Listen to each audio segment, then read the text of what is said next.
What is going on, everyone, and welcome back to Epcot.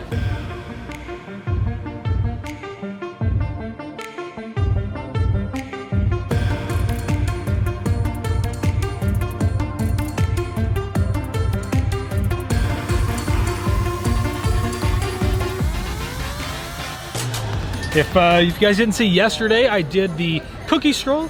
You can find out which cookies are the best and which ones are the worst. But today we are actually trying out, not all the food, but some of the food. We're gonna try out quite a bit. We are going to start in Mexico today, and I am really excited for the menu. Mexico, Canada, Canada, Canada. Yeah, I messed up.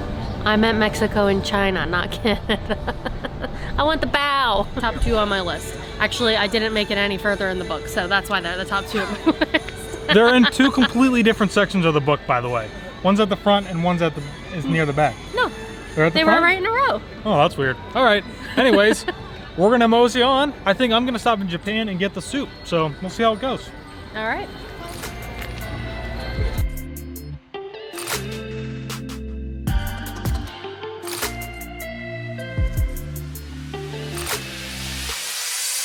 We're getting the Chip and Dale annual pass holder magnet for Festival of the Holidays. I'm really excited. You can't tell.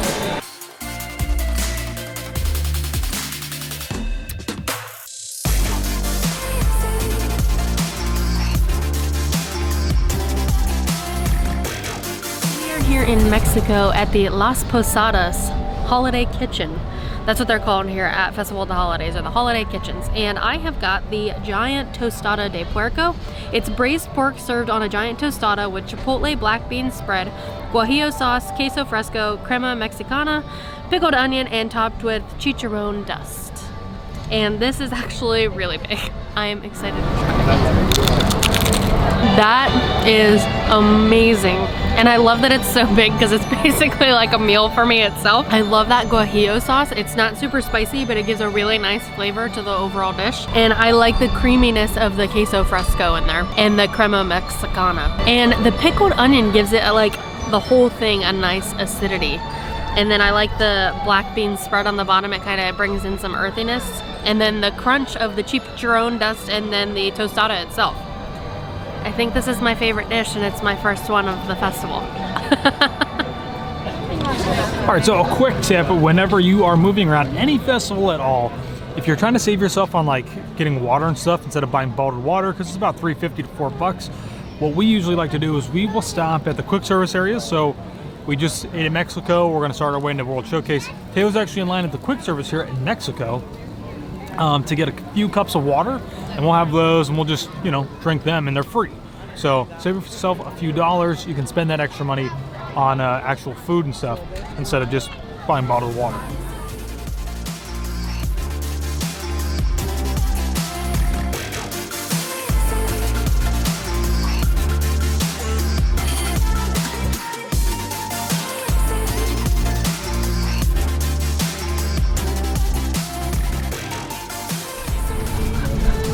We have now made our way to China, not Canada, what I accidentally said earlier.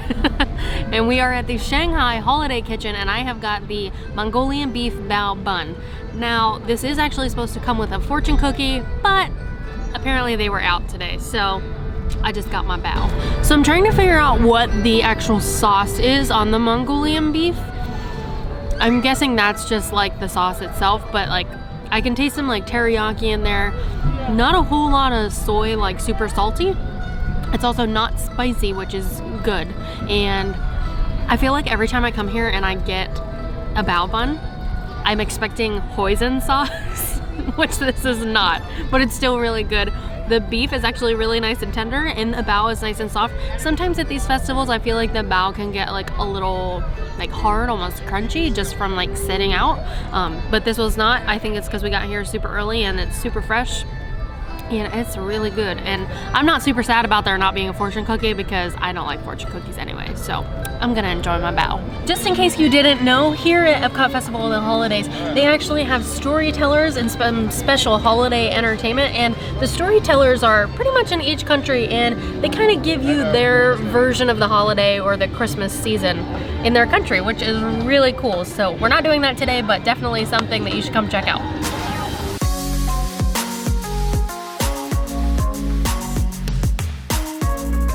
And that's enough of the train Josh gets video of every single time we come here.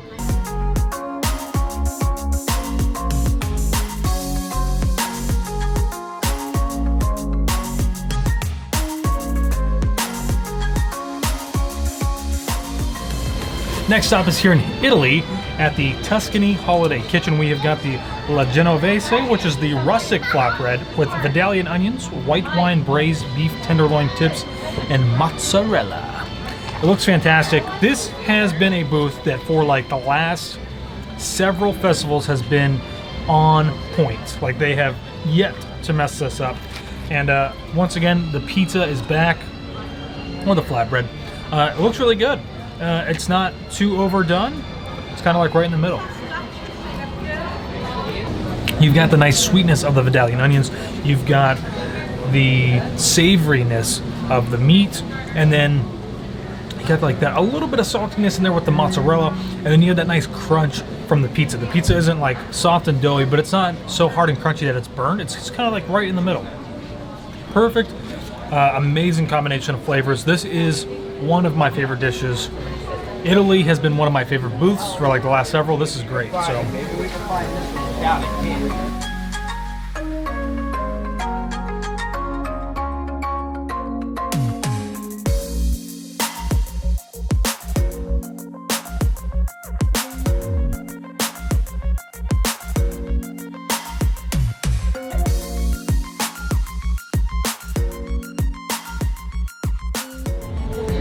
We are continuing to make our way around the world, and we have made it to Japan to the Shiwasu Holiday Kitchen. I have got the Chirashi sushi tree. It's sashimi grade tuna, salmon, akira, and yellowtail with vegetables decorated on a bed of rice. And it basically looks like a Christmas tree. How do I eat this? So based on the shape, I'm really not sure how to eat it, but it looks really cute.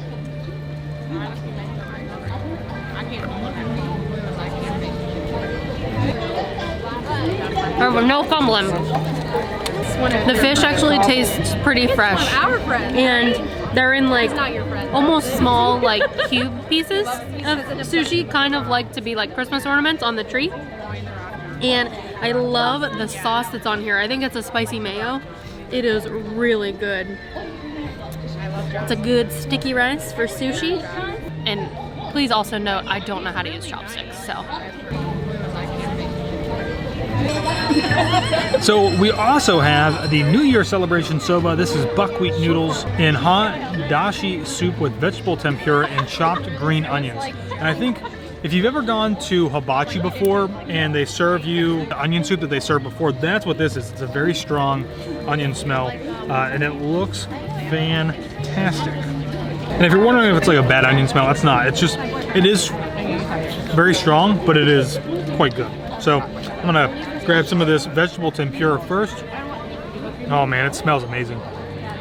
Even though it's been sitting here in the bowl for a little bit, it has started to absorb a little bit of the broth in there, so it's getting a little bit softer. It's not as crunchy, but flavor-wise, it's still fantastic. A little bit of onion in there, a little bit of crunch. Vegetables are cooked perfectly. Let's get some of these buckwheat soba noodles. This is a really, really good dish. $7.25. I think that is pretty fair for most of the dishes that you would get here. And it's a pretty big serving. I think Taylor and I could easily split this, but I'm probably gonna eat it all myself because it's so good. This would also be really great for like a colder evening, or even right now. It's not super hot, but in the shade, you know, so it's pretty nice. So another great dish I think that you should definitely try.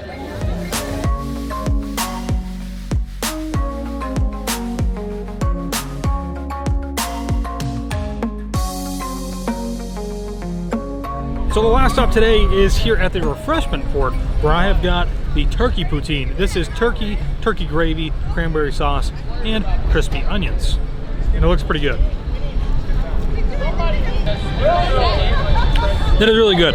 So I totally skipped out on the Thanksgiving traditional kind of lunch dinner this year that is served in American Adventure. And this, aside from not having any stuffing or mashed potatoes, actually makes up really well. So this is French fries with the turkey and the gravy, and it's phenomenal.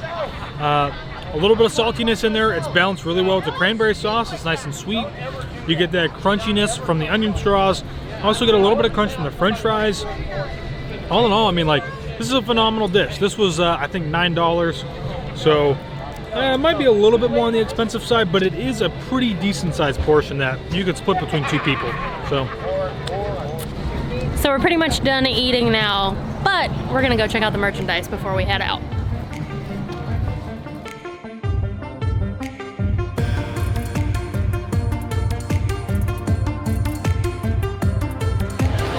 Alrighty guys, so that is going to do it for us here today at Epcot's Festival of the Holidays. I am excited that I actually got to come and enjoy the festival for a day, because the last couple of years that they've had this festival, I really have not been able to do that. So that was kind of nice this year, kind of actually getting to try most of the food booths. And I think for the most part, everything was pretty good. Oh yeah, everything we tried I thought was really good today. Yeah, I'm stuffed. My favorite thing was definitely the tostada from Mexico, but I also really enjoyed the pizza in Italy. It's a tie for me between the pizza in Italy and the soup in Japan. Those were great. Oh yeah, that soup in Japan was good. I tried it and I was like a little skeptical because of that onion smell, because that just reminds me of that hibachi like onion broth. Yep. And I typically don't like that. So it was good. Yeah, it was actually really good. I liked it. I ate the whole thing. He did. And then I went like this and I slurped up all the broth. Did you really? Oh yeah. It was good. I got my Christmas ornament. I say my, but it's actually our Christmas ornament. It's a box. The Chippendale. Well, what's nice is if you didn't watch our live stream where we put up the Christmas tree, we save all the boxes. So I was glad he gave it to us in a box and not just like the wrapping. So this will be nicer to store it. So yeah. So let us know if you plan on coming to Epcot International Festival of the Holidays for 2019.